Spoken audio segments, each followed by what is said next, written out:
پروردگار بحروں بر، پروردگار بحروں بر۔ اعوذ باللہ من الشیطان الرجیم، بسم اللہ الرحمن الرحیم۔ ان اللہ وملائکتہ یصلون علی النبی یا ایھا الذین آمنوا صلوا علیہ وسلموا تسلیما۔ اللہم صل علی سیدنا و نبینا و شفیعنا و مولانا محمد وعلی آل محمد وبارک وسلم۔ محترم خواتین حضرات، السلام علیکم۔ پیام صبح کے ساتھ ایک بار پھر حاضر میں ہوں آپ کا میزبان انیق احمد۔ قرآن کریم کے مختلف آیات پر گفتگو ہوتی ہے، ہمارے ملک کے ممتاز علماء تشریف لاتے ہیں اور قرآن کریم کی ان آیات پر گفتگو فرماتے ہیں، بالکل وضاحت کے ساتھ بات ہو جاتی ہے اور یہ آیات ہماری سمجھ میں آتی ہیں کہ اللہ تعالیٰ کا پیغام کیا ہے، اللہ کیا فرما رہا ہے اور اللہ ہمیں کیسا دیکھنا چاہ رہا ہے۔ خواتین حضرات، آج کی جو آیت ہے وہ سورہ طٰہٰ کی آیت نمبر 132 ہے۔ آیت نمبر 132 سورہ طٰہٰ میں اللہ تعالیٰ کیا فرما رہا ہے؟ کیا کرو تم اہل ایمان، کلمہ گو افراد، تم نماز پڑھتے ہو تو اپنے اہل و عیال کو نماز کی تلقین کرو، تاکید کرو۔ یا ایھا الذین آمنوا قوا انفسکم واہلیکم نارا، اللہ تعالیٰ قرآن کریم میں ارشاد فرماتا ہے۔ صرف اتنا ہی نہیں کہ اپنے اہل و عیال کو تلقین کرو، بلکہ خود بھی نماز کی پابندی کرو۔ نماز کی اہمیت، اللہ اکبر، نماز کا کیا مقام ہے ایک مسلمان کی زندگی میں، یہ بھی کہ ہم ایک سوال رکھیں گے۔ یہ اقامت صلاۃ سے کیا مراد ہے؟ پورے قرآن کریم میں اقامت صلاۃ کے حوالے سے بہت متعدد بار فرمودات ہیں اللہ تعالیٰ کے۔ خواتین و حضرات، کیا ہم اقامت صلاۃ پر کوئی توجہ دے رہے ہیں؟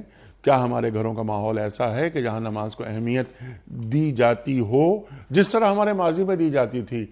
ہم تو کبھی کبھی یہ سوچتے ہیں کہ جب کبھی پڑوس کی مسجد سے اذان کی آواز آتی تھی تو گھر کا ماحول تبدیل ہو جاتا تھا۔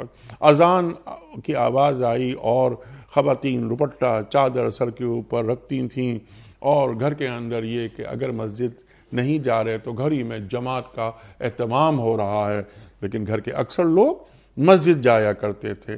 اب کیا ہم ماڈرن ہو گئے ہیں؟ اب نماز کی اہمیت ہم نے کچھ کم کر لی ہے؟ تو اللہ تعالیٰ کیا فرماتا ہے اور اللہ کے رسول صلی اللہ علیہ وآلہ وسلم اس تعلق سے کیا فرما رہے ہیں، گفتگو میں لے کر آئیں گے۔ اور اللہ فرماتا ہے کہ ہم تم سے کوئی رزق نہیں چاہتے، ہم ہی تمہیں رزق دے رہے ہیں، اور انجام کی بھلائی تقوی ہی کے لیے ہے۔ متقی کی زندگی کبھی رائگاں نہیں جاتی۔ خواتین حضرات، سیکھیں گے بہت ساری باتیں مفتی نذیر احمد خان صاحب سے۔ مفتی صاحب ہمارے ملک کا ایک جانا مانا نام، سب آپ سے واقف۔ خواتین حضرات، فارغ التحصیل ہیں آپ دارالعلوم کراچی سے۔ مفتی نذیر احمد خان صاحب کو خوش آمدید کہتے ہوئے پروگرام کا آغاز اللہ تعالیٰ کے بابرکت نام سے، سورہ طٰہٰ اور آیت نمبر 132۔ اعوذ باللہ من الشیطان الرجیم، بسم اللہ الرحمن الرحیم۔ وَأْمُرْ أَهْلَكَ بِالصَّلَاةِ وَاصْطَبِرْ عَلَيْهَا لَا نَسْأَلُكَ رِزْقًا نَحْنُ نَرْزُقُكَ وَالْعَاقِبَةُ لِلتَّقْوَى وَأْمُرْ أَهْلَكَ بِالصَّلَاةِ وَاصْطَبِرْ عَلَيْهَا لَا نَسْأَلُكَ رِزْقًا نَحْنُ نَرْزُقُكَ وَالْعَاقِبَةُ لِلتَّقْوَى صدق اللہ العظیم۔ اپنے اہل عیال کو نماز کی تلقین کرو اور خود بھی اس کے پابند رہو۔ ہم تم سے کوئی رزق نہیں چاہتے، رزق تو ہم ہی تمہیں دے رہے ہیں، اور انجام کی بھلائی تقوی ہی کے لیے ہے۔ صدق اللہ العظیم۔ خواتین و حضرات، محترم مفتی نذیر صاحب کی خدمت میں اس سے پہلے کہ ہم رکھیں آج کے پروگرام کے حوالے سے پہلا سوال، کل کے پوچھے گئے سوال کا درست جواب، اور آج کا سوال آپ کی خدمت میں۔ کل کا سوال یہ تھا کہ قرآن کریم میں نماز کے ساتھ دوسری کون سی چیز ہے جس سے مدد لینے کو کہا گیا ہے؟ درست جواب صبر۔ آج کا سوال نوٹ فرما لیجئے۔ اللہ تعالیٰ نے بنی اسرائیل پر کتنی مدت کے لیے فلسطین میں داخلہ حرام کر دیا تھا؟ 30 سال، 40 سال یا 50 سال؟ جو درست جواب آپ سمجھتے ہوں روانہ فرمائیے۔ ہمارے فون نمبرز ہیں 0092213452709، ہمارا دوسرا فون نمبر ہے 009221343000980، ہمارا ای میل ایڈریس ps@dunyatv.tv، ہمارا SMS کا نمبر 3031، اور ہمارا واٹس ایپ کا نمبر ہے 0092321825019 حضرت ارشاد فرمائیے۔ یہ چھوٹی سی آیت لیکن کتنے بڑے بڑے موضوعات ہیں اس میں۔ اہل و عیال کو نماز کی تلقین اور خود بھی پابندی کرو۔ اللہ اکبر!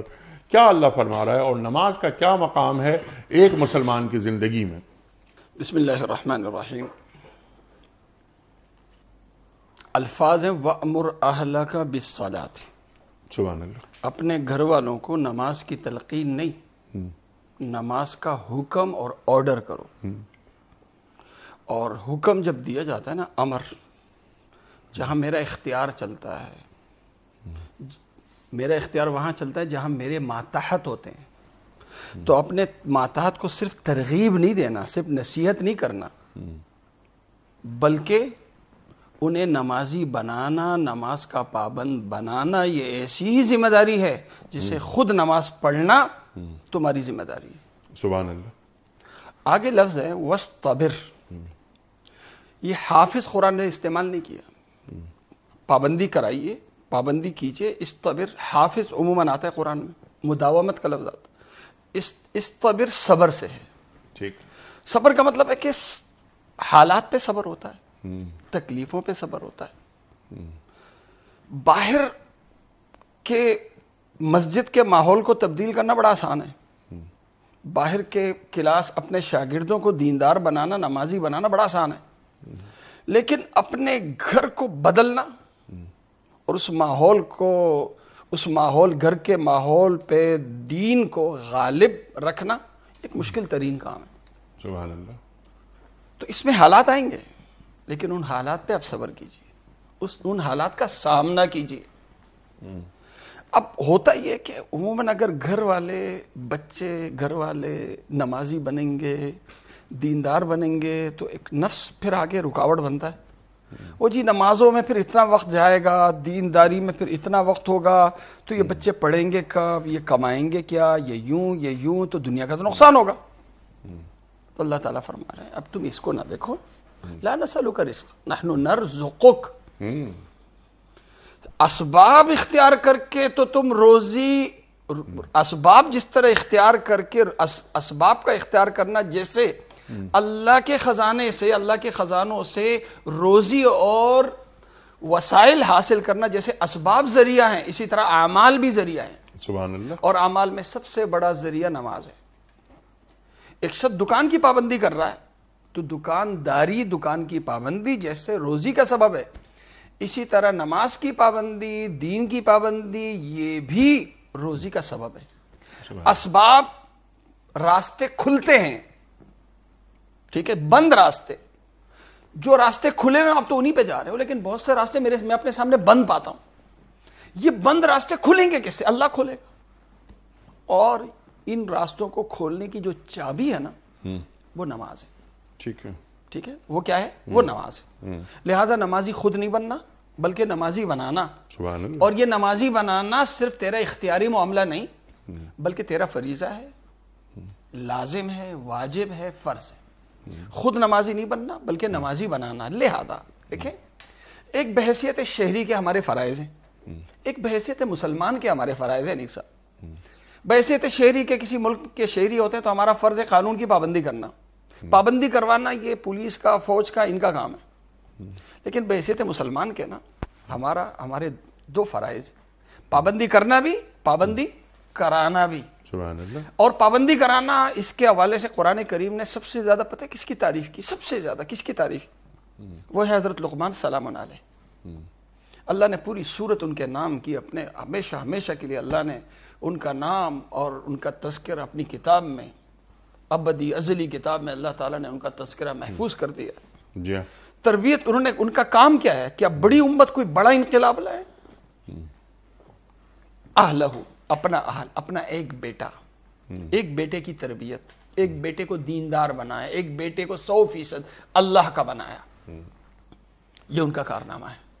لہذا گھر میں جب ہم، گھر کا ماحول، گھر میں جب بات کرتے تو ہم اندر سے کیا محسوس کرتے ہیں؟ شرم محسوس کرتے ہیں، اپنے آپ کو چھوٹا محسوس کرتے ہیں. یار میں اپنے بچوں سے بات کروں، یار میں اپنی بیوی سے بات کروں، حتیٰ کہ گھر پہ آتے ہوئے سلام کرنا، جی ہاں. یہ ہمیں معیوب لگتا ہے. نہیں بھائی، اللہ کی رضا کے لیے سب سے زیادہ جو ہم سے مستفید ہونے کا سب سے زیادہ جو حق ہے وہ کن کو ہے؟ ہمارے گھر والوں کو ہے.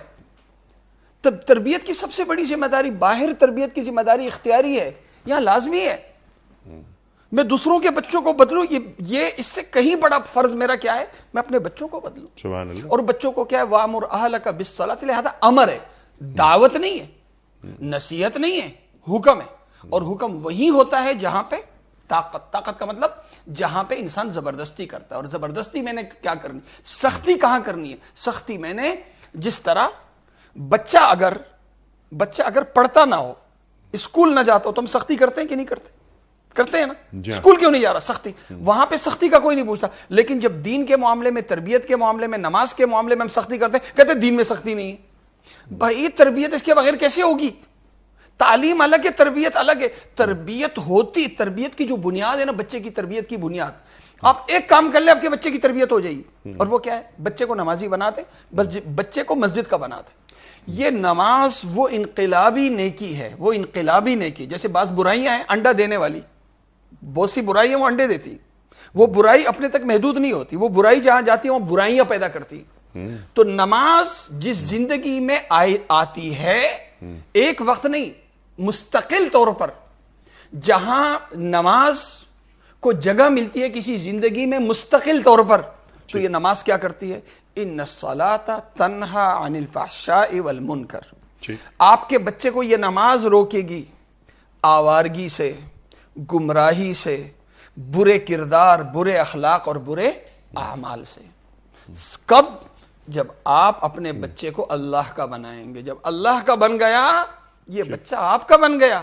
جب یہ بچہ نماز کا پابند گیا، نماز کا پابند ہو گیا، اب اس کا اخلاق، اس کا کردار محفوظ ہے.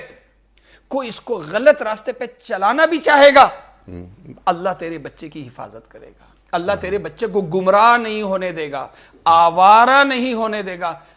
یہ کب؟ جب تو ایک فرض ادا کرے، اور وہ ہے تیرا فرض ہے کہ جس طرح تو چاہتا ہے نا میرا بیٹا تعلیم یافتہ بنے، جیسے اس کو فرض سمجھتے ہو، اسی طرح تیرا ایک بڑا فرض یہ ہے کہ تیرا بیٹا نمازی ہو. نمازی ہو، تو مسجد کا نمازی بنا ہے، جیسے اسکول کا اسٹوڈنٹ بناتا ہے اور اس پہ تو فخر کرتا ہے، سر اٹھا کے کہتا ہے کہ میرا بیٹا فلاں اسکول میں پڑھ رہا ہے، میرے بچے فلاں اسکولوں میں پڑھ رہے ہیں. آپ فخر سے کہتے ہو کہ الحمدللہ میرے بچے فلاں مسجد کے پابند ہیں، 5 وقتہ میرے بچے فلاں مسجد میں جا کے نماز پڑھتے ہیں. یہ ایک مسلمان کی شناخت ہونی چاہیے. اور اس آیت کے اندر ایک دوسرا بڑا درس ہے. یہ تو آگے جب آپ دوسرا موضوع کو لے کے چلیں گے تو اس آیت کے ذریعے پیغام کیا ہے اس پہ میں آتا ہوں. یہ گھروں کا مسلح، گھر صرف مسجد محلے کی ایک مسجد نہیں ہونی چاہیے، مسلمان کا گھر کیا ہونا چاہیے؟ مسجد ہونا چاہیے، اس کا پیغام. جی سبحان اللہ، سبحان اللہ. اور اس آیت کے ذیل میں کیا صرف اہل خانہ ہیں، رشتہ دار بھی آتے ہیں، پڑوسی بھی آتے ہیں، معاشرہ بھی آتا ہے، پورا ملک بھی آتا ہے، امت بھی آتی ہے. یہ بھی انشاءاللہ آپ سے ہم پوچھیں گے. لیکن آپ نے بڑی اہم بات فرمائی کہ نماز کا مقام کیا ہے. یعنی مسلمان اور کافر کے درمیان جو جو پہلی شناخت ہے، یہ پہلا جو فرق ہے وہ نماز کا فرق ہے۔ اللہ اکبر، اللہ اکبر۔ زاویہ نگاہ تبدیل ہو جاتا ہے ایک نمازی کا۔ آپ نے جو بات فرمائی، بہترین بات کہ بچے کا ایڈمیشن کسی اچھے اسکول میں ہو جائے تو فخر سے بات ہوتی ہے کہ میرے بچے کا ایڈمیشن اس اسکول میں ہوا، لیکن یہ نہیں بات بیان کی جاتی فخر سے کہ میرا بچہ اس مسجد کا باقاعدہ نمازی ہے۔ یہ فخر کی بات ہونی چاہیے۔ کلب کا ممبر ہونے پہ تو فخر ہے، مسجد کا نمازی ہونے پہ فخر نہیں ہے۔ وجہ کیا ہے؟ اور شیطان کا وسوسہ ہے کہ برائی کو اچھائی اور برے کو اچھائی کو حقیر اور اچھے کو حقیر بنا کے پیش کرتے۔ جی سبحان اللہ، آپ سبحان اللہ۔ حقیقت کی نگاہ سے ہر چیز اب شروع ہو رہی ہے بات کہ صاحب اپنے اہل و عیال، سرکار دو عالم صلی اللہ علیہ وآلہ وسلم کا معمول اس آیت کے نزول کے بعد حضرت علی کرم اللہ وجہہ اور حضرت فاطمہ زہرا سلام اللہ علیہا جب صبح نماز کے لیے جاتے تو الصلاۃ الصلاۃ کہتے ہوئے جاتے۔ اللہ اکبر، اللہ اکبر۔ نماز کی اتنی اہمیت ہے۔ بہت ساری باتیں آپ نے بیان فرما دی ہیں، میں اس کو ریپیٹ نہیں کرنا چاہتا۔ نماز، بلکہ پہلے چھوٹا سا ایک سوال، اس کا جواب، اس کے بعد میں ذرا ایک بڑا سوال آپ کی خدمت پہ رکھوں گا۔ میں آپ سے یہ عرض کر رہا تھا، میں نے ابھی ایک بات بیان بھی کی تھی کہ صرف اہل و عیال ہی مخاطب ہیں اس میں، یا اس کا کینوس بڑا ہے؟ کینوس ہم بڑھا بھی سکتے ہیں، لیکن یہ آیت جو فی ذات مقصود ہے نا، ٹھیک ہے، جیسے قو انفسکم واہلیکم نارا، جی، اپنے آپ کو اور اپنے گھر والوں کو آگ سے بچائیے، ٹھیک ہے۔ فکر جس طرح ہم باہر والوں کی کرتے ہیں، اور باہر والوں کی فکر کرنا آسان ہے، اس سے کہیں زیادہ فکر اپنے گھر والوں کی کرو کہ تعلیم کو جو تم فرض سمجھتے ہو، تعلیم سے کہیں زیادہ تربیت اہم ہے، فرض ہے، تربیت فرض ہے، ٹھیک ہے جی۔ اور تربیت نماز۔ اب یہاں پہ اہلیکم، اس وقت ہم اس کا مقصود کینوس ہم بڑا بھی کر سکتے ہیں، جیسے ہم اہل محلہ کہتے ہیں، جی ہاں، اہل فلاں، تو لیکن یہاں ہم اس کا کینوس صرف یہیں تک رکھتے ہیں، گھر والوں تک۔ اس آیت کے ذریعے پیغام کیا دیا جا رہا ہے، یہ صاحب ذرا سمجھے۔ دیکھیں، مسجد، جہاں مسجد آباد ہوتی ہے اعمال سے، تو وہ جو محلہ ہوتا ہے، محلہ مسجد سے اثر لیتا ہے۔ ٹھیک، مسجد اگر نمازیوں سے آباد ہے تو مسجد والے اعمال بازار میں آتے ہیں، مسجد والے اعمال محلے میں آتے ہیں۔ سبحان اللہ۔ اگر مسجد آباد نہیں ہے تو پھر کبھی کبھی بازار والی بازاری گفتگو، بازاری اعمال، یہ پھر مسجد جاتے ہیں، کیوں؟ آباد نہیں۔ لیکن آباد ہے تو پھر وہ غالب ہوتا ہے، اس کا اثر محلے پر، اس کا اثر غالب ہوتا ہے گھروں پہ۔ ٹھیک، اللہ کے نبی صلی اللہ علیہ، حضرت عائشہ صدیقہ رضی اللہ عنہ کی روایت ہے، اللہ کے نبی صلی اللہ علیہ وسلم نے جب مدینہ ہجرت فرمائی، ہجرت فرمائی تو اپنے گھر سے بھی پہلے کس کا گھر بنایا جی؟ اللہ کا گھر بنایا، مسجد بنائی۔ لیکن یہ مسجد جو تھی، یہ تو فرض نماز کی جگہ بنی، جی ہاں، کہ جی پورے محلے، پورے مدینے میں ایک مسجد، مسجد نبوی، جی، ٹھیک ہے، جامع مسجد ہے جی، مسجد، اور علاقوں میں آس پاس کچھ مسجدیں تھیں۔ اللہ کے نبی صلی اللہ علیہ وسلم نے اس پر اکتفا نہیں فرمایا، بلکہ آپ ترغیب دیتے تھے کہ اپنے گھر کے ایک حصے کو نماز کے لیے مخصوص کرو، اور اسے نام دیا گیا مسجد کا، اسے نام دیا گیا مصلی کا۔ اور اللہ کے نبی صلی اللہ علیہ وسلم خود جا کر، خود ان گھروں میں جا کے نماز پڑھ کے آپ افتتاح فرماتے تھے۔ جاتے تھے، ایک صحابی جگہ کو مخصوص کیسے کرتے تھے؟ کوئی اس طرح نہیں ہوتا کہ بلاک آ رہے ہیں، پلسٹر ہو رہے ہیں، نہیں، ایک جگہ پہ جا کے اس کی صفائی ہوتی تھی، پانی کا چھڑکاؤ ہوتا تھا، چٹائی بچھا دی جاتی تھی، اللہ کے نبی صلی اللہ علیہ وسلم آ کے اس میں نماز ادا فرما لیتے تھے۔ حضرت انس رضی اللہ عنہ کے گھر میں بھی اسی طرح کا افتتاح ہوا، بنو عبد الاشہل اور اس طرح دوسرے علاقوں میں، قبا میں، یہاں وہاں اللہ کے نبی صلی اللہ علیہ وسلم گھروں میں جاتے تھے اور مصلوں کی افتتاح فرماتے تھے۔ اور اللہ کے نبی صلی اللہ علیہ وسلم نے اصول بنایا کہ دیکھو، فرض نماز کہاں ہو جی؟ مسجد میں، نوافل گھر پر۔ لیکن نوافل، اللہ کے نبی صلی اللہ علیہ وسلم نے کیا ترغیب دی؟ عرض کر رہا ہوں کیا ترغیب دی، کہ جس طرح انفرادی نماز سے کہیں 25 گنا، دوسری روایت میں 27 گنا مسجد میں جماعت کے ساتھ نماز افضل ہے، جی ہاں سنتیں اور نوافل تم گھروں میں پڑھو گے تو اس کو وہی فضیلت ہے جو جماعت کی نماز کو انفرادی نماز میں فضیلت. سبحان اللہ سبحان اللہ. کیا ہوتا ہے؟ کیوں اللہ کے نبی صلی اللہ علیہ وسلم نے نوافل سنن کی جگہ گھروں کو بنایا؟ کیوں؟ تاکہ ہر مسلمان کا گھر مسجد کی تصویر بنے. سبحان اللہ. ٹھیک ہے. جب مسجد کی تصویر تو میرا گھر نہیں، اللہ کا گھر ہے. تو جو برکتیں اللہ کے گھر پہ نازل ہو رہی ہیں وہ برکتیں میرے گھر پہ بھی نازل ہو رہی ہیں. اور لوگ کیا سمجھتے ہیں، انیس صاحب آج بھی کہتے ہیں بچوں کی تربیت بڑی مشکل ہے. بچوں کی تربیت کیوں ہے بھائی؟ بچوں کی تربیت سب سے آسان ہے. اور آسان ہونا یہ ہمیں پتہ ہے کب معلوم ہوتا ہے؟ مشکل ترین عمل میں، اور وہ ہے رمضان. رمضان میں بچے ضد کرتے ہیں کہ ابا میں نے روزہ رکھنا ہے.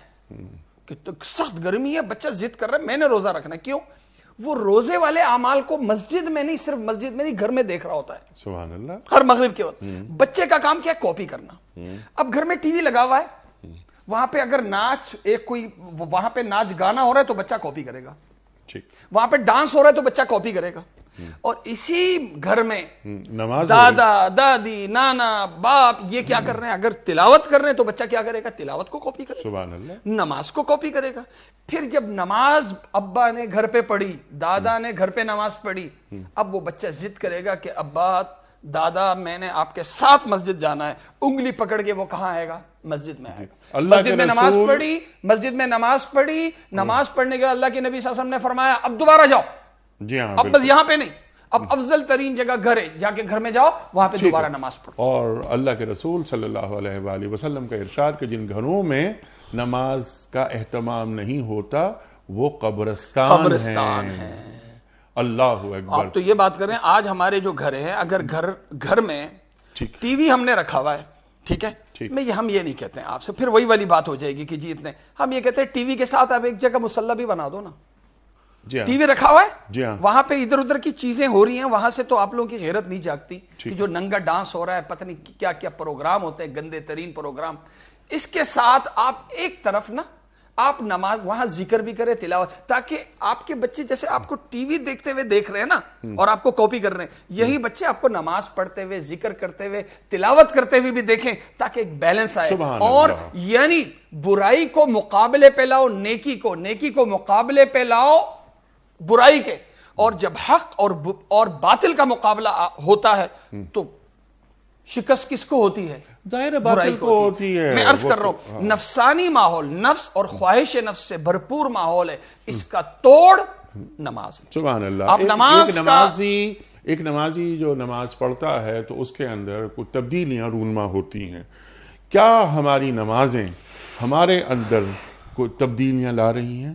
یا ہم سے کہیں غلطی یہ تو نہیں ہو رہی کہ ہم نماز تو پڑھ رہے ہیں لیکن نماز غور و خوض نہیں کر رہے؟ غور و خوض پہ یاد آیا حضرت علی کرم اللہ وجہہ کا ایک قول ہے کہ اس عبادت میں کوئی بھلائی نہیں جس میں غور و خوض نہ ہو. نماز کی اہمیت، نماز کا اہتمام جیسا آپ نے فرمایا بہت ضروری ہے. اور یہاں بھی آیت فرما رہی ہے تم پڑھو، ایسا نہیں کہ صرف تلقینی کر رہے ہو یا حکم دے رہے ہو، خود نماز نہیں پڑھ رہے. گھر کا ماحول ایسا ہونا چاہیے. لیکن جب میں نماز پڑھ رہا ہوں، نماز سے پہلے آذان، مفتی صاحب جب آذان کی آواز آ رہی ہے نا، مؤذن صاحب نے کہا اللہ اکبر اللہ اکبر اللہ اکبر اللہ اکبر اشہد ان لا الہ الا اللہ اشہد ان لا الہ الا اللہ، تو مجھے معلوم ہو کہ یہ اللہ اکبر یہ کس کی کبریائی بیان کی جا رہی ہے. جب میں وضو کر رہا ہوں تو اس وقت مجھے معلوم ہونا چاہیے جو دین کا تقاضا ہے کہ میں وضو کر کے کس کی بارگاہ میں کھڑا ہونے جا رہا ہوں. اور جب اللہ اکبر الحمدللہ رب العالمین جب میں نے ہاتھ باندھے اور میں نے پڑھا اللہ الحمدللہ رب العالمین، تو یہ سورہ فاتحہ کے بغیر کوئی نماز ممکن ہی نہیں. اللہ کے رسول فرما رہے ہیں صلی اللہ علیہ وآلہ وسلم. بہت ساری باتیں اس ذیل میں ہو سکتی ہیں. چھوٹا کرنے کے لیے کیا ہمیں سورہ فاتحہ تک کی سمجھ ہے؟ پوری نماز السلام علیکم ورحمۃ اللہ السلام علیکم ورحمۃ اللہ، وہاں تک ابھی ہم نہیں جا رہے. نماز کی اہمیت مسلم، نماز کے بغیر گھر قبرستان. لیکن مجھے معلوم تو ہو کہ یہ میکینیکل انداز میں نماز پڑھ کر آ گیا، مسجد سے باہر نکلا میں ویسے کا ویسے ہی باہر نکلا، سگریٹ لگائی وغیرہ باتیں کر رہے ہیں. یہ کسی بڑی شخصیت کے آفس میں ہم چلے جاتے ہیں، ایک جنرلائز کر رہا ہوں اس بات کو میں، تو اس ملاقات کا ایک نشہ رہتا ہے کہ میں ان سے ملا کوئی دنیاوی طور پہ ایک بڑے آدمی سے، تو 1 گھنٹہ 2 گھنٹے 3 گھنٹے، لیکن جب میں اللہ کی بارگاہ میں سجدہ کر کے آ رہا ہوں، اللہ سے گفتگو کر کے آ رہا ہوں، تو پھر وہ ماحول مسجد کے دروازے سے نکلتے ہی میں تبدیل کیوں ہو جاتا ہوں؟ کیا ہمیں اپنی عبادتیں سمجھ میں آتی ہیں کہ اللہ تعالیٰ ہم سے یہ نماز پڑھوا رہا ہے، کیوں پڑھوا رہا ہے؟ اور ان الصلاۃ کانت علی المؤمنین کتابا موقوتا، کہ دیکھو یہ وقت ہے تو میں اس وقت نمازیں پڑھ دی ہیں. تو یہ ڈسپلن کی پابندی اللہ کیوں کرا رہا ہے؟ ارشاد. بہت لمبا سوال ہے. جی ہاں، اور جی آج ہم اختصار نماز سے میں عرض کر رہا ہوں، دیکھیں تبدیلی میرے اندر کیوں نہیں آ رہی؟ میں کہتا ہوں دیکھو، ایک نقلی نماز اور ایک اصلی نماز. بہت اچھی ٹھیک ہے جی. نقلی نماز بہرحال نہ پڑھنے سے تو بہتر ہے اور اس سے فرض ادا ہو جاتا ہے. ٹھیک ہے. ٹھیک ہے. اس کی مثال ایسی ہے کہ جیسے ایک بچہ قرآن حفظ کر رہا ہوتا ہے نا، اس کو کچھ نہیں سمجھ میں آ رہا ہوتا ہے میں کب پڑھ کے آ رہا ہوں، لیکن وہ پڑھ کے قرآن کو اپنے جو کتاب میں ہوتا ہے نا، جلد میں، اس کو اپنے سینے میں لے لیتا ہے. وہ جو ہلتا ہے اس کے چہرے پہ نور محسوس ہوتا ہے نہیں ہوتا؟ ایک حافظ بچہ قرآن تو عرض کر رہا ہے، حافظ بچہ اس کو کچھ نہیں سمجھ، طوطے کی طرح اس نے رٹ لیا، لیکن قرآن جو اندر آیا اس نے بغیر سمجھے بھی انقلاب پیدا کر دیا، لے آئے. ٹھیک ہے. لیکن ہمیں ایک حافظ بچے کو جیسے ہم کہتے ہیں بیٹا صرف حفظ تک محدود نہیں رہنا، آگے بھی چلنا ہے، آگے بھی چلنا ہے، قرآن کا متبع بھی بننا ہے، قرآن کا داعی بھی بننا ہے، قرآن کا عالم بھی بننا ہے، جیسے ہم اس کو کہتے ہیں. اسی طرح ہم اپنے نمازی مسلمانوں سے کہتے ہیں کہ دیکھیں، ایک ہوتا ہے عبادت ملازمت کے تصور سے کرنا اور ایک ہے بندگی کے تصور سے کرنا، دونوں میں بڑا فرق ہے. آج ہم نے کیا سمجھ لیا کہ جیسے ایک ملازم فیکٹری میں جاتا ہے نا، فیکٹری میں جاتا ہے اور 2 گھنٹے کی ڈیوٹی ہے، 8 گھنٹے کی ڈیوٹی ہے، 8 گھنٹے کی ڈیوٹی کی، وہاں سے آیا ملازم، جو مالک کا اور ملازم کا تعلق ہوتا ہے، میں نے تمہارا کام کر لیا، میں باہر ہوں، اب میں آزاد. آج ہم جو اللہ کی عبادت کرتے ہیں نا، وہ اندر جاتے ہیں نا تو بس یہ ایک جگہ ہے، وہاں جا کے میں نے اپنا فرض اپنا کام کر لیا، اب وہاں کا دروازہ بند ہو جاتا ہے، میں باہر، اب میں آزاد. جی. اور اللہ کو وہاں چھوڑ کے آ گیا. گویا ہم عبادت بحیثیت غلام کے نہیں کر رہے، ہم عبد ہیں. عبد کا مطلب ہوتا ہے غلام. غلام چند ساعتوں کا یا چند گھنٹوں کا نہیں ہوتا، اسے ملازم کہتے ہیں. جو چند کسی کا پابند چند گھنٹوں یا خاص وقت کے لیے ہوتا ہے اسے ملازم کہتے ہیں. جو 24 گھنٹے کا پابند ہوتا ہے، اس کی خواہشیں، اس کی عقل، اس کا وقت، سب جو آقا کی مرضی کے تابع ہوتا ہے اس کو غلام کہتے ہیں. ہم اللہ کے ملازم نہیں بلکہ اللہ کے غلام ہیں. اللہ کے غلام ہیں، اور اللہ کی غلامی کے اظہار میں ہم اللہ کے گھر میں جاتے ہیں اور وہاں ایک عہد کرنے جاتے ہیں، عہد کرنے جاتے ہیں کہ اللہ میں آیا ہوں، تجدید عہد کے لیے آیا ہوں، تجدید عہد کے لیے آیا ہوں. وہاں روحانی طاقت لینے کے لیے جاتے ہیں. وہاں کی طاقت لے کے وہی جو مسجد والا ماحول ہے نا، اس کو میں منتقل کر رہا ہوتا ہوں. کہاں؟ بازار میں. اس کو میں منتقل کر رہا ہوتا ہوں باہر میں. اور میں عرض کر رہا ہوں یا مجھے کرنا چاہیے. شروع میں جب حاجی حج کرنے آتے تھے زمانہ جاہلیت میں، تو بازار لگانے والے الگ ہوتے تھے، مختلف علاقوں سے آتے تھے، اور حج کرنے والے الگ ہوتے تھے. اس فرق کو دین نے ختم کیا. فرمایا کہ تم حج کے لیے جاؤ اور اگر مال تجارت بھی ساتھ لے کے جا سکتے ہو. مقصود تمہاری نیت، تمہارا ارادہ، اور غالب جس کو ہونا چاہیے وہ حج کو ہونا چاہیے. کیا فائدہ ہوا؟ ایک تاجر حاجی بن کے جا رہا ہے. کیا ہوا کہ حج بازار میں جو بیٹھا ہوا ہے وہ حاجی بیٹھا ہوا ہے. یہی حاجی مسجد جا رہا ہے، بیت اللہ شریف جا رہا ہے، بیت اللہ شریف والے اعمال کی پابندی کے ساتھ وہ مارکیٹ میں بیٹھا ہوا ہے. مارکیٹ کی آوارگی ختم ہوئی، گمراہیاں ختم ہوئی. آج جو ہم مسجد میں جاتے ہیں، مسجد سے جب نکلتے ہیں اللہ کے نمائندے بن کے نکلتے ہیں. اللہ کے ایک انقلابی عمل کر کے ہم انقلابی بن کے نکلتے ہیں. جب انقلابی بن کے نکلتے ہیں تو اب ایک نمازی میں اور ایک غیر نمازی میں فرق ہونا چاہیے، ایک دیندار میں اور ایک بے دین میں اب فرق دکھنا چاہیے. جی ہاں، فرق دکھنا چاہیے. دیکھیں صاحب، عرض کر رہا ہوں، میں مرد ہوں، میری مردانگی مجھے مرد دکھنے پہ مجبور کرتی ہے. ٹھیک ہے، میں عورت اپنے آپ کو عورت ظاہر کروں، یہ میری مردانگی کے خلاف ہے. ٹھیک ہے، میں مسجد کا نمازی ہوں یار، مسجد کا نمازی ہوں. جب مسجد کا نمازی ہوں تو میرا نمازی ہونا میرے اندر اتنی غیرت ہونی چاہیے، ایمانی غیرت ہونی چاہیے کہ یہ غیرت مجھے مجبور کرے کہ میں اپنے آپ کو ہر جگہ اللہ کا بندہ، اللہ کا غلام، صرف اللہ کا میں اپنے آپ کو ظاہر کروں. سبحان اللہ. یہ اس وقت تک نہیں ہو سکتا مفتی جب صاحب. دو چیزیں نہ ہوں. نہیں جب دو چیزیں نہ، قرآن جس دو چیزوں پہ توجہ دیتا ہے. فرمائیے. نمبر ایک تو نماز کی پابندی ہو، موڈ پہ نہ ہو. ٹھیک ہے. دوسرے نمبر پہ آپ دل سے نماز، جسے تضرع کہتے ہیں. ٹھیک ہے، بالکل زبان پہ چل رہی ہے. ٹھیک ہے. اسی لیے نماز کے جو ارکان باطنہ ہے، ارکان ظاہرہ الگ ہے. صحیح ہونا، نماز کا صحیح ہونا الگ ہے، نماز کا قبول ہونا الگ ہے. ٹھیک ہے. نماز کا صحیح ہونا ظاہری ارکان پہ، باطنی ارکان کا تعلق دو چیزوں سے، تضرع، خشوع اور خضوع. جی سبحان اللہ. خشوع کا مطلب کیا ہے کہ جس طرح آپ نے ظاہری اعضاء کو نمائندگی دی ہوئی ہے، آپ اپنے دل کو نمائندگی کا مطلب یہ ہے کہ یہ تصور ہو، آپ دل سے نماز پڑھنے کا مطلب ہے کہ یہ تصور ہو کہ میں اللہ کے سامنے کھڑا ہوں. یہ جو رہبانیت ہے نا، رہبانیت، ترک دنیا. ٹھیک ہے. ترک دنیا، میں تارک دنیا اور دنیا والوں کو چھوڑ دوں. کب؟ جب میری نماز مکروہ، یہ جو ہے نا تکبیر تحریمہ کا مطلب کیا ہے؟ میں نے جب اللہ اکبر کہہ دیا تو میں نے ہر چیز اپنے اوپر کیا کر دی؟ حرام کر دی. ٹھیک ہے. ابھی ظاہری طور پر بھی حرام کی، باطنی طور پر. تکبیر تحریمہ بس آپ نے ہمیں سکھا دی ہیں سب باتیں، ہم جانتے ہیں، لیکن کتنے % لوگ اس بات کو جانتے ہیں؟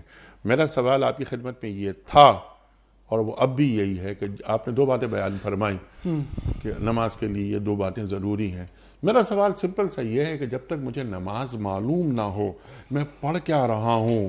جیسے میں نے سوال بہت لمبا کر دیا تھا نا کہ اللہ اکبر سے میں نے بات شروع کی تھی اور میں نے السلام علیکم ورحمۃ اللہ، السلام علیکم ورحمۃ اللہ تک بات پہنچائی تھی. الحمدللہ رب العالمین، اس کے معنی، مفاہیم وغیرہ.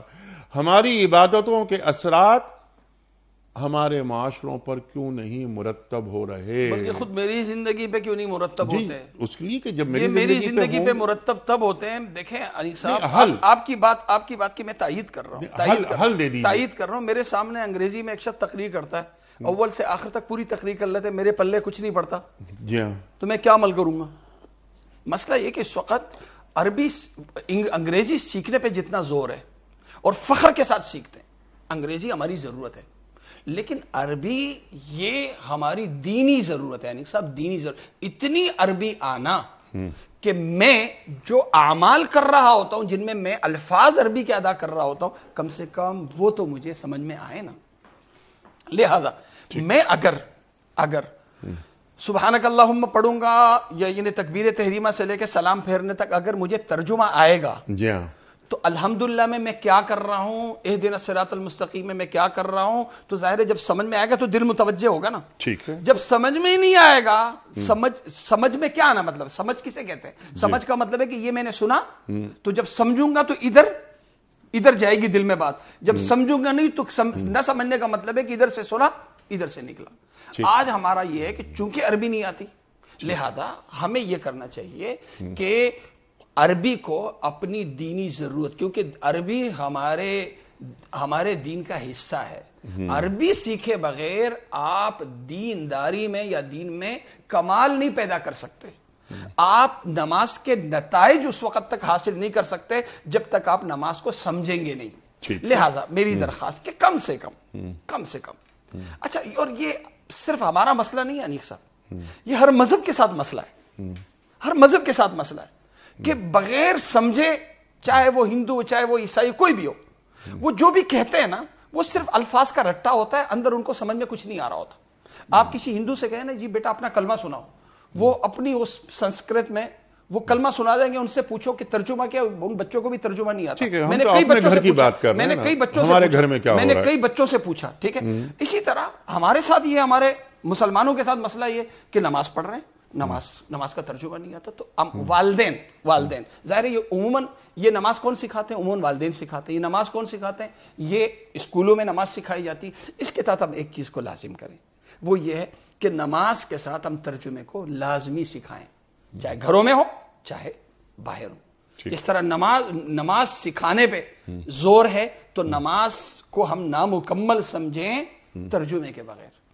ترجمے سے مکمل. جب ترجمہ سیکھ لیں گے اور سمجھ کے جب ہم نماز پڑھیں گے تو نماز کی پابندی، ٹھیک ہے، نماز کی پابندی اپنا اثر پھر خود دکھا دے گی. ان الصلاۃ تنہی عن الفحشاء والمنکر. سبحان اللہ سبحان اللہ. جس کا فقدان ہمیں نظر آ رہا ہے. بالکل نظر آ رہا ہے. بالکل ٹھیک ہے نا. لوگ آ رہے ہیں نماز پڑھ رہے ہیں لیکن نماز پڑھتے ہیں چلے جاتے ہیں لیکن انہوں نے ایک اپنا فرض سمجھ لیا ہے. اسے فرض سے مراد وہ والا فرض نہیں جو کہ ہم دینی نقطہ نگاہ کہ اب یہ کام کرنا ہے, اذان کی آواز آ گئی, کاروبار وغیرہ بند کیا اور چلے کے نماز پڑھ کر آ گئے.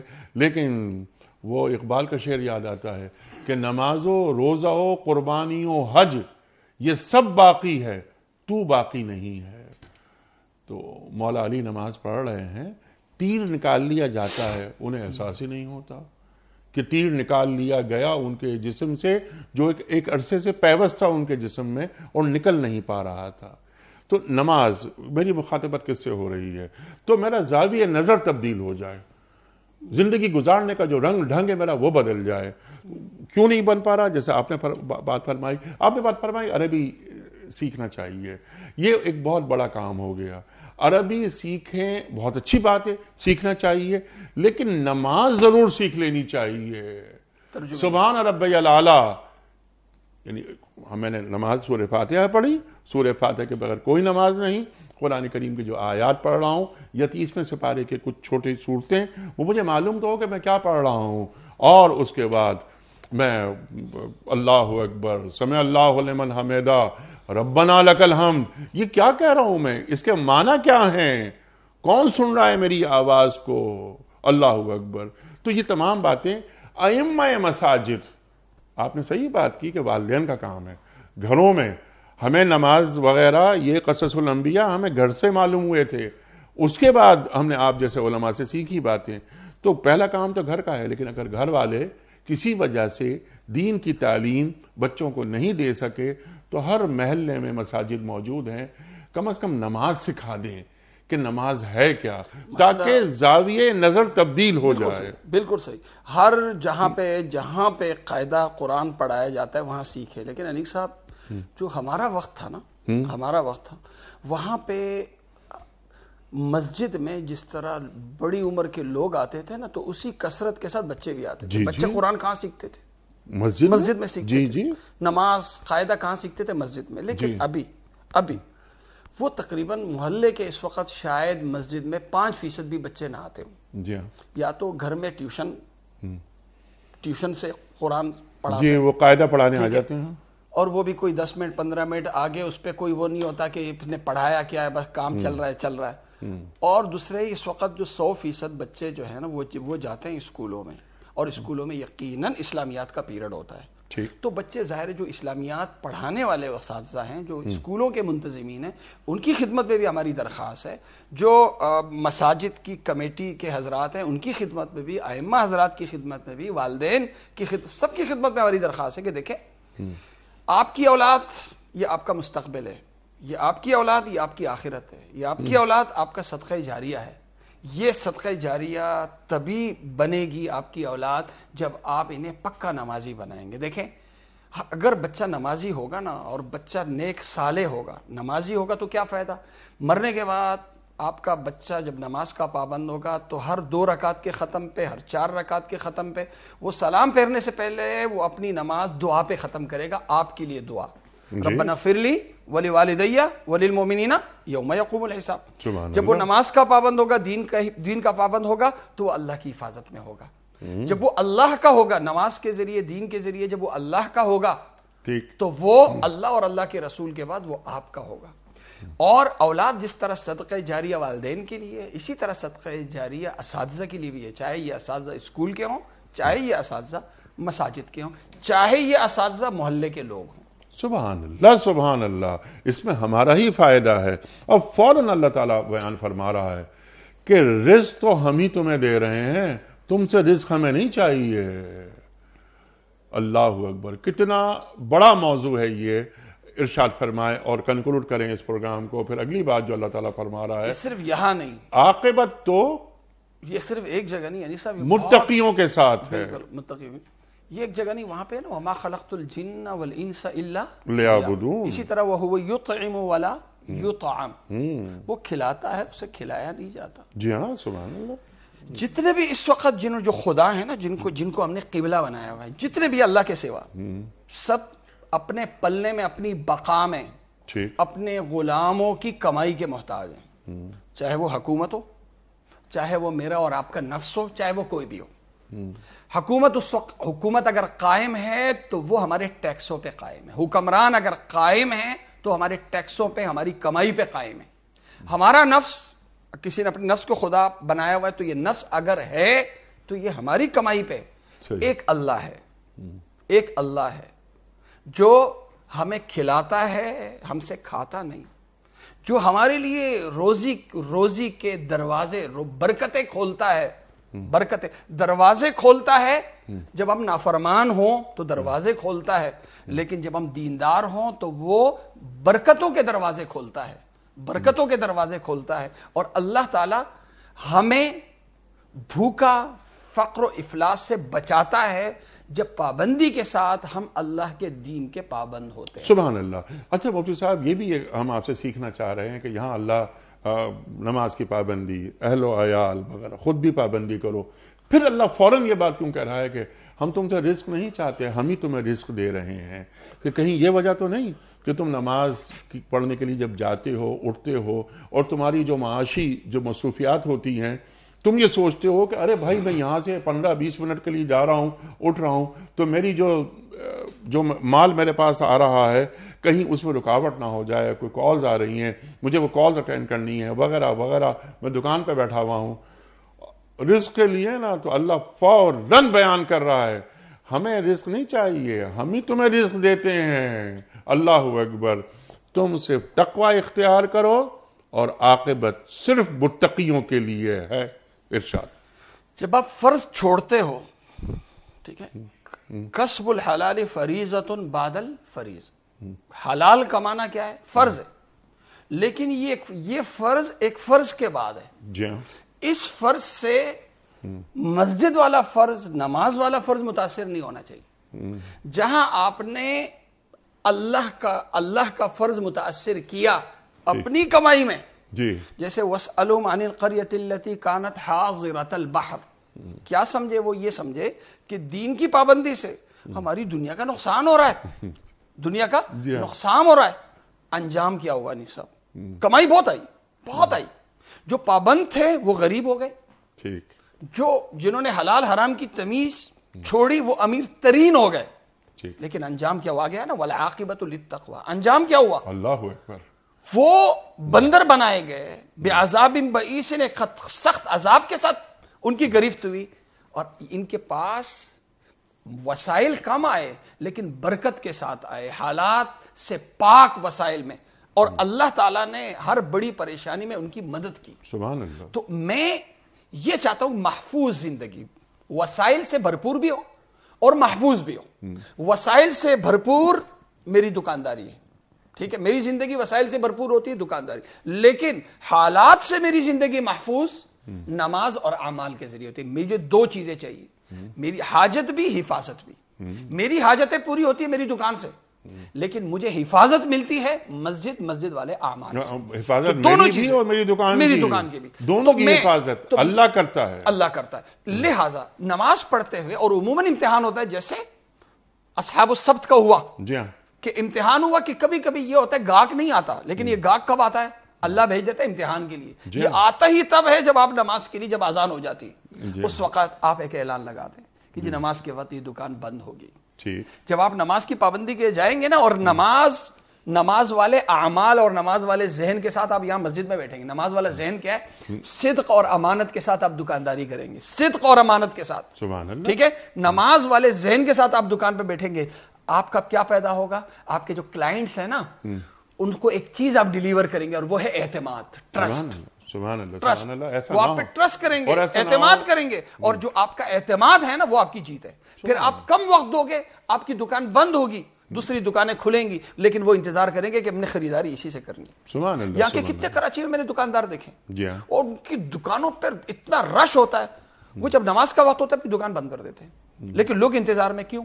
لوگوں کو پتا ہے کہ 2 نمبر مال نہیں بیچتے ہیں، دھوکہ نہیں دیتے ہیں، غلط چیز نہیں۔ ٹھیک، تو نماز والا جو رنگ ہے وہ ان کے کاروبار میں نظر جی، کیونکہ انہیں اپنی نماز سمجھ میں آ چکی ہے، اپنی عبادتیں سمجھ میں آ چکی ہیں کہ اللہ ہمیں کہاں دیکھنا چاہتا ہے اور کیسا دیکھنا چاہتا ہے۔ مفتی صاحب میں آپ کا بڑا شکر گزار، بڑا ممنون، آپ تشریف لائے۔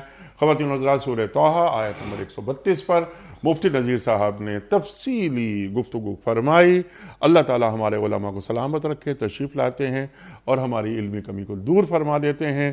ایک ایک نقطہ واضح کر دیا مفتی نذیر صاحب نے کہ اللہ تعالیٰ کیا فرما رہا ہے سورہ طٰہٰ کی آیت نمبر 132 میں۔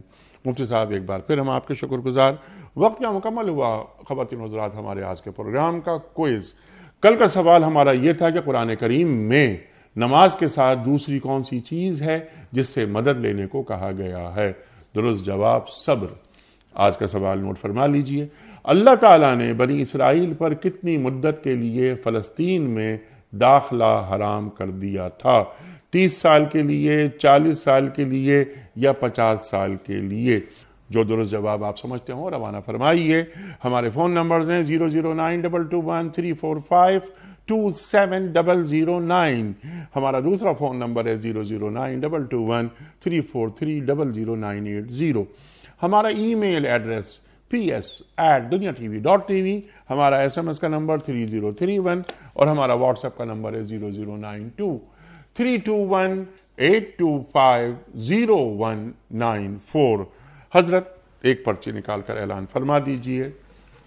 بہت نیچے سے پرچی نکلی اور آج کے ونر ہیں یہ جناب فاطمہ جعفری ملتان۔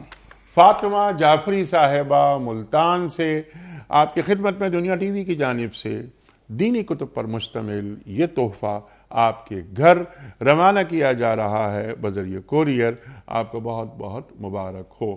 اختتام ہوتا ہے پیام صبح کا روزانہ قول پر، اور وہ قول ہوتا ہے صاحب نہج البلاغہ امیر المومنین حضرت علی مرتضیٰ کرم اللہ وجہہ کا۔